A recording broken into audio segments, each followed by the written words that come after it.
салом тамошобинони азиз, хулосаи хабарҳои муҳими ҷумъа 3 июли тоҷикистонро аз пойгоҳи хабари бомдод бароятон пешкаш мекунем. шурӯъ мекунем аз як нигоҳи кӯтоҳ ба сархати хабари муҳими рӯз. дар ин барнома махдуми абдулқайс баъди суханронияш дар сари гури қори мирзомуддин бозпурсӣ шудааст. ду шаҳрванди тоҷикистон дар амалиёти ФСБ дар Тюмен кушта шуданд. шаҳрвандони тоҷикистон мошини муовини ҳокими вилояти Ботканро сангборон карданд. ҳабси роҳбари тарабхонаи Хумайнӣ барои ғалоғулаи муштарионаш. дар Лахш як пораи пиряхи бузург канда шуда ва рӯи дарёи Сурхобро баст. Темур Раимов низ аз медали бозиҳои олимпӣ бенасиб монд. марказаш Мурғоб шарқи Тоҷикистонро боз як заминларзаи панҷбалӣ ларзонд. шумораи гирифторони коронавирус дар Тоҷикистон ба 15 000 наздик мешавад. бозхонди сафири Молдова дар Тоҷикистон баъди як ҷанҷоли шаҳвонӣ. як пирамард дар бозори шаҳри Бухтар ҳамсояашро корд задааст. ва акнун тафсилоти хабарҳо. абдулқайс абдуллоев, як рӯҳонии 43-солаи нояи Қумсангирро рӯзи 28 июл дар раёсати кумитаи давлатии амнияти миллӣ дар вилояти Хатлон бозпурсӣ карданд. ба гуфтаи манбаи пойгоҳи хабари бомдод, махдуми абдулқайсро махсус барои суҳбат бо мақомот аз Қумсангир ба шаҳри Бухтар оварданд, вале баъди анҷоми бозпурсӣ ҷавобаш доданд. ҳамсуҳбати бомдод мегӯяд бозпурсии махдум Абдулқайс зоҳиран ба маъвизаи ӯ дар маросими дафни қори Мирзомуддин Раупов дар деҳаи виёни ҷамоати ваҳдати нояи Вахш бастагӣ дорад. қори Мирзомуддин субҳи 22 июл дар синни 65 аз саратони шуш вафот кард. як ҳамсуҳбати бомдод гуфт вақте ҷанозаи қориро ба қабр гузоштанду болоашро бо хук мепӯшонданд, Абдулқайс Абдуллоев дар сари гур кӯтоҳ шояд ягон 5 дақиқа суҳбат кард. ӯ аз ҷумла гуфт дар назди даргоҳи худованд шахсе қадр дорад, мисли қорӣ ки олим бошад. вазиру подшоҳ мисли як олим қадр надоранд. шояд амин қиёси эътибории қорӣ бо вазиру подшоҳ сабаби барои суҳбат даъват шудани ӯ шуда бошад. ин нахустин мавриди барои қиёси ноҷо дар мавизаҳояшон мавриди таъқиб қарор гирифтани рӯҳониён дар Тоҷикистон нест. рӯзи 19 апрел Абдулҳақ Обидов, маъруф ба махдуми Абдулҳақ, сархатиби нояи Шоҳмансури шаҳри Душанбе, аз ҷониби кормандони кумитаи давлатии амнияти миллӣ дастгир шуд ва танҳо баъди 2 моҳи боздошт дар нимаи моҳи июн озод шуд.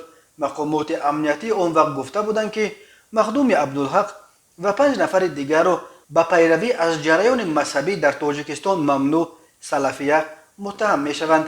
вале манобеи сомонаи бомдод хабар дод ки махдуми Абдулҳақро барои як суханронии пурсарусадояш дар маросими дафни Домулло Ҳикматулло дастгир карданд.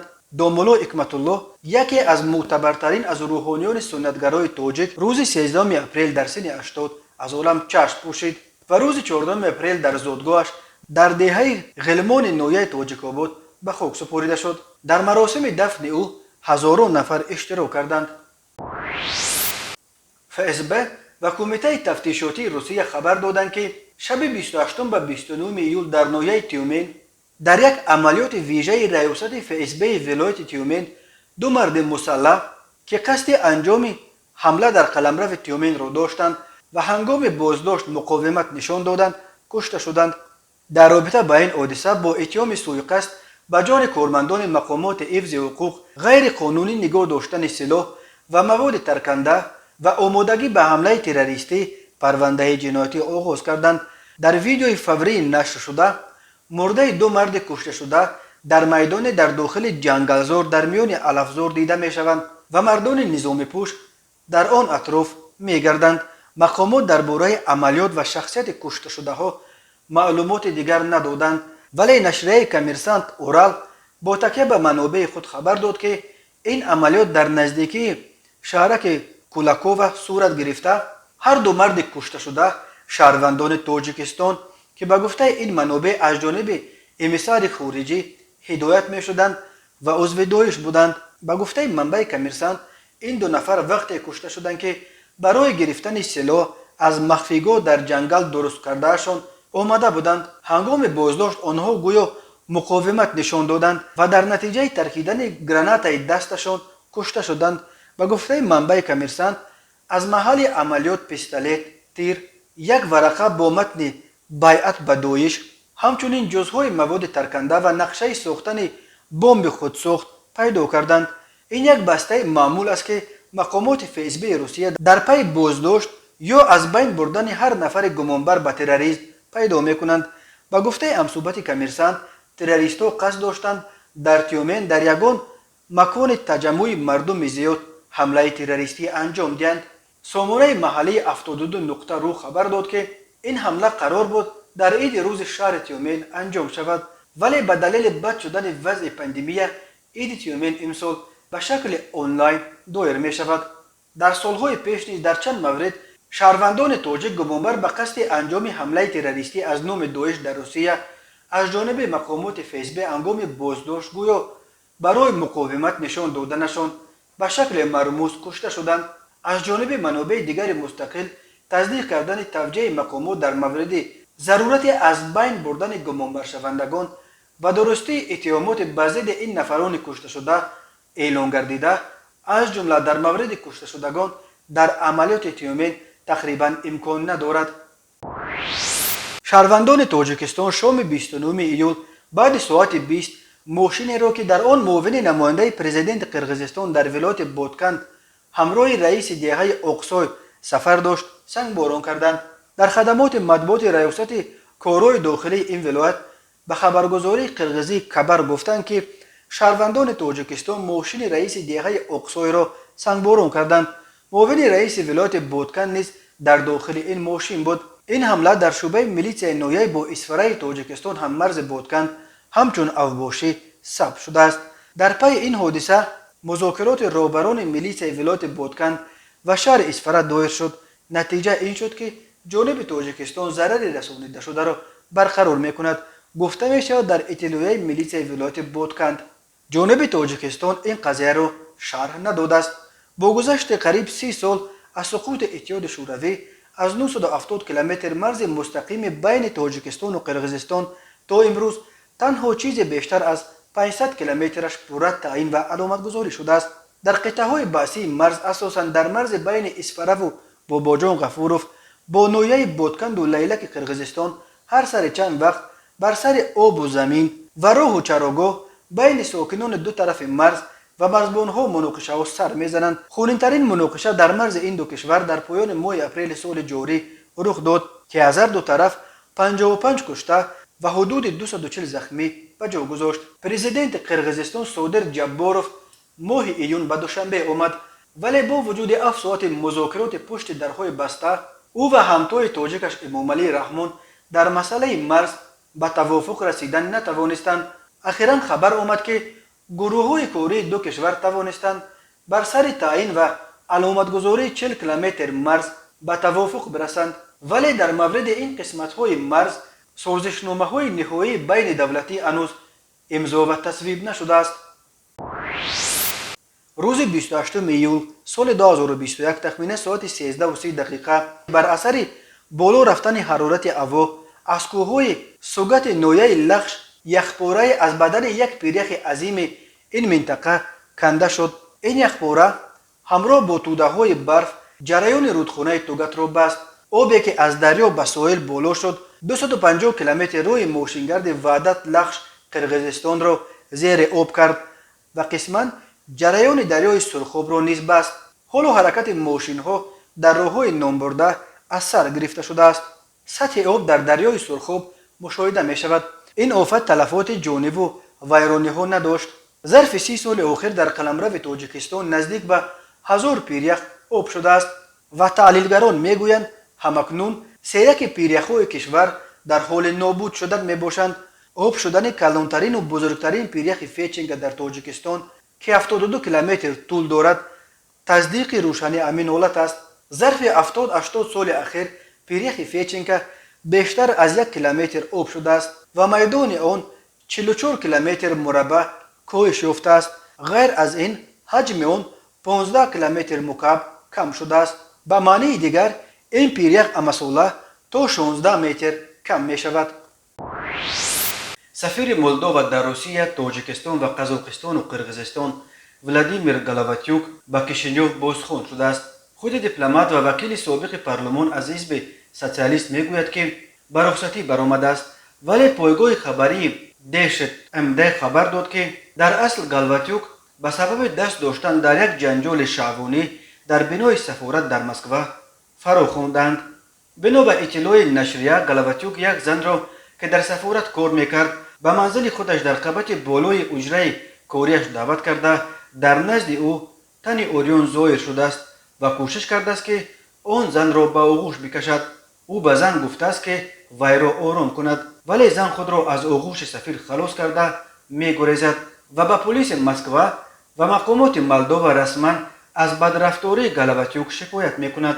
یادآور میشویم سفیر قبلی مولدووا در تاجیکستان نیز در پی ماه نوامبر سال 2020 از ماشین دیپلماتیش یافت شدن مقدار بزرگ داروهای آنابولیک مجبور به استعفا شده بود.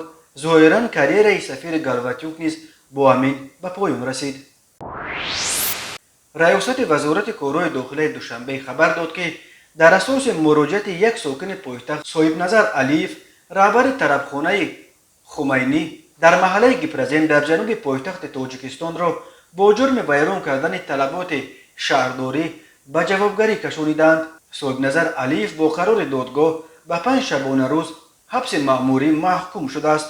ریاست وزارت کارهای داخلی گفت یک ساکن پایتخت به مقامات ملیس خبر داده بود که مأموریت این طربخانه بیرون از وقت مقرر گردیدن نیز فعالیتش را ادامه داده در بیوقتی شب با آواز بلند و گوشخراش موسیقی و دشنام و عقارت‌های میزوجان خود آرامی شهروندان و ساکنان محله را خللدار و ترتیبات جمعیتی را در وقت شبانه پیوسته ویران می‌نماید. میلیسیای پایتخت اسم این ساکن را نآورده است، ولی چند روز آخر در شبکه‌های اجتماعی از غلاغله مشتریان این طربخانه ژورنالیست شناخته رجب میرزا شکایت میکرد.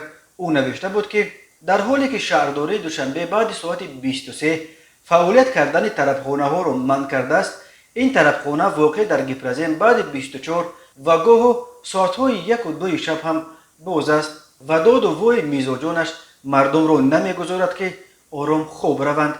در نتیجه مراجعت مذکور از جانب کارمندان میلیس شهر دوشنبه مورد سنجش همه‌جانبه قرار داده شده معین گردید که نقطه مذکور طربخانه خمینی نام داشته آن را شهروند علیف صاحب نظر احمدویچ سنه تولدش 3 فوریه سال 1967 همچون مأمور راهبری میکند.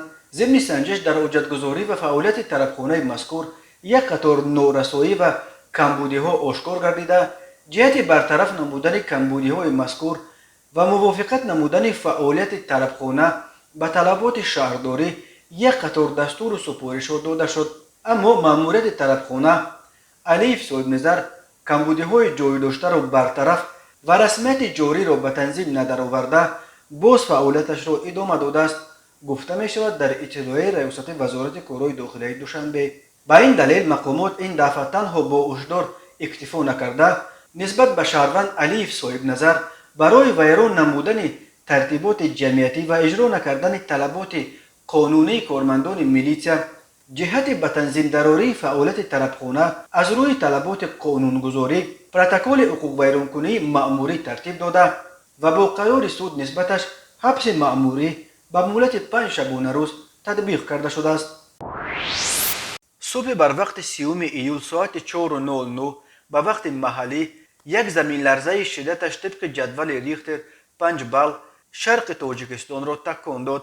مرکز زمین لرزه در 96 کیلومتری مرغاب یک ناحیه ولایت مختار کوهستان بدخشان در نزدیکی مرز چین جایگیر شده بود.